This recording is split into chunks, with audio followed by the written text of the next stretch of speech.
حضرت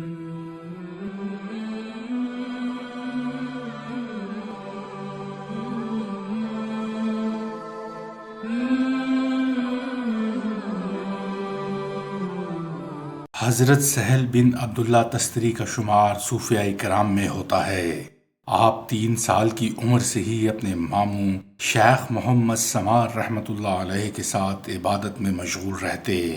حضرت سہل نے ابتدا میں قرآنی تعلیم حاصل کی اور 7 سال کی عمر میں روزہ رکھنے لگے۔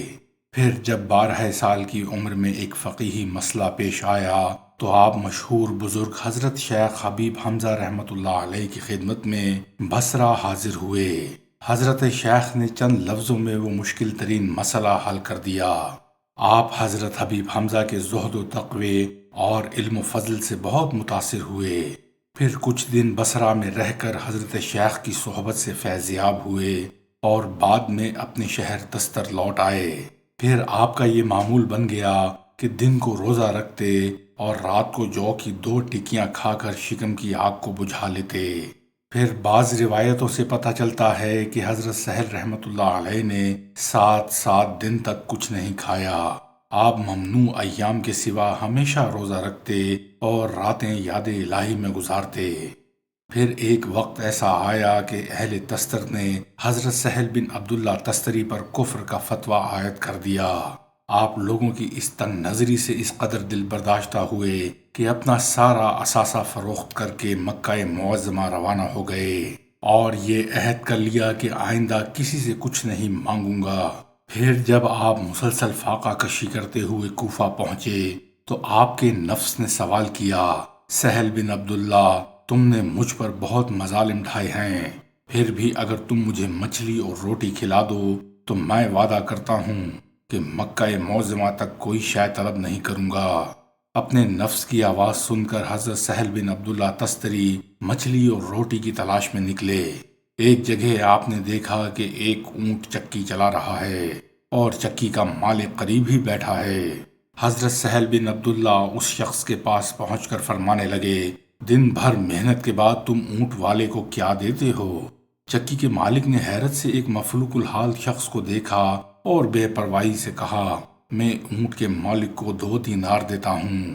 حضرت سہل بن عبداللہ نے فرمایا، تمہاری بڑی مہربانی ہوگی اگر تم اونٹ کھول کر اس کی جگہ مجھے باندھ دو، میں تم سے دن بھر کی محنت صرف 1 دینار طلب کروں گا۔ الغرض حضرت سہل بن عبداللہ نے پوری توانائی کے ساتھ چکی چلائی اور شام کو 1 دینار لے کر مچھلی اور روٹی خریدی۔ پھر جب کھانا کھا چکے تو آپ نے اپنے نفس کو مخاطب کرتے ہوئے فرمایا، جب بھی تم مجھ سے بھوک کی شکایت کرے گا تو اس طرح سخت محنت کرنا پڑے گی۔ اس کے بعد حضرت سہل بن عبداللہ تستری نے ارکان حج ادا کیے اور مشہور صوفی بزرگ حضرت ذوالنون مصری رحمۃ اللہ علیہ کی حلقہ ارادت میں شامل ہو گئے۔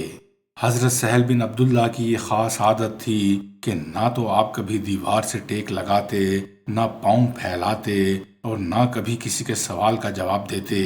ایک بار مسلسل 4 ماہ تک آپ کے پاؤں کی انگلیوں میں شدید درد رہا۔ حضرت سہل نے کسی کے سامنے اس درد کا اظہار تک نہیں کیا اور خاموشی سے اپنے پاؤں پر پٹی باندھ لی۔ پھر جب ایک شخص نے اس کا سبب پوچھا تو حضرت سہل بن عبداللہ نے کوئی جواب نہیں دیا۔ کچھ دن بعد وہی شخص مصر پہنچ کر حضرت ذوالنون کی خدمت میں حاضر ہوا اور یہ دیکھ کر حیران رہ گیا کہ سہل بن عبداللہ کی طرح حضرت شیخ کے پاؤں کی انگلیوں پر بھی پٹی بندھی ہوئی تھی۔ شیخ، یہ کیا ہے؟ اس شخص نے حضرت ذوالنون مصری سے پوچھا۔ میں 4 مہینے سے پاؤں کے درد میں مبتلا ہوں، حضرت ذوالنون مصری نے جواب دیتے ہوئے فرمایا۔ بڑی عجیب بات ہے، اس شخص نے اپنی حیرت کا اظہار کرتے ہوئے کہا، آپ کے مرید سہل بن عبداللہ کے پاؤں میں بھی پٹی بندھی ہوئی ہے۔ یہ سن کر حضرت ذوالنون مصری کے چہرے مبارک پر محبت کا ایک خاص رنگ ابھر آیا۔ آپ نے نہایت پرسوز لہجے میں فرمایا، سہل کے سوا کوئی بھی ایسا نہیں ہے جو میرے درد کو محسوس کرتے ہوئے اس طرح پیروی کرے۔ اس واقعے سے اندازہ کیا جا سکتا ہے کہ حضرت سہل بن عبداللہ کو اپنے پیر و مرشد سے کس قدر محبت تھی۔ ایک دن لوگوں نے دیکھا کہ حضرت سہل بن عبداللہ بیٹھے بیٹھے رونے لگے۔ لوگوں نے سبب پوچھا تو آپ نے حسب معمول کوئی جواب نہیں دیا پھر دوسرے دن حاضرین مجلس نے خلاف معمول آپ کو دیوار سے پشت لگائے اور پاؤں پھیلائے ہوئے دیکھا۔ لوگوں کو حضرت سہل کے اس طرز عمل پر بڑی حیرت ہوئی، مگر ادب و احترام کے پیش نظر کوئی بھی اس تبدیلی کی وجہ دریافت نہ کر سکا۔ یکا یک آپ حاضرین سے مخاطب ہو کر فرمانے لگے، تم لوگ مجھ سے بہت سوال کیا کرتے تھے، اب تمہیں جو کچھ پوچھنا ہو پوچھ لو۔ ایک شخص نے بصدر احترام عرض کیا، شیخ یہ کیسا انقلاب ہے کہ آپ کل تک کسی کے سوال کا جواب نہیں دیا کرتے تھے، مگر آج فرما رہے ہیں کہ جو کچھ پوچھنا ہے پوچھ لو۔ پیر و مرشد کا اتنا احترام تو لازم ہے کہ ان کی زندگی میں مرید کسی سوال کا جواب نہ دے۔